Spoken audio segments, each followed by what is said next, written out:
United States of America versus Donald J. Trump. Instead of a campaign fight, a courtroom one for Donald Trump, as 3 judges heard arguments in his claim that he's immune from prosecution for his alleged attempts to overturn the 2020 election.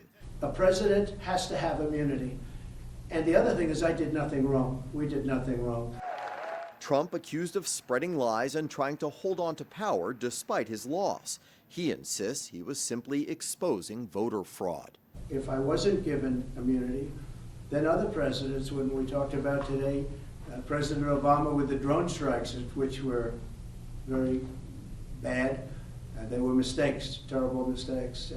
You really can't put a president in that position. But the judges sounded skeptical a president should have absolute immunity after leaving office. Based on the questions today and the briefs that have been written, I expect that they will decide that former President Trump is not above the law and that he can be prosecuted. Former U.S. Attorney John Fishwick on Trump's claim a president can't be prosecuted unless they've first been impeached and convicted by Congress. This is an important legal issue. There's not a lot of law in this area, so I think the Supreme Court is going to be the ultimate decision maker on this issue. I did not vote for Trump. I don't intend to vote for Trump, but I want to have a right to vote against Trump. I don't want it to be taken away by some Secretary of State or some judge. If you're going to prosecute the man running against the incumbent president, it better be a really slam dunk case, and I don't think any of these cases meet that criteria.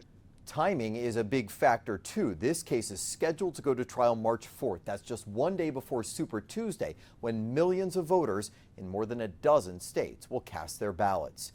In Washington, I'm Scott Thuman.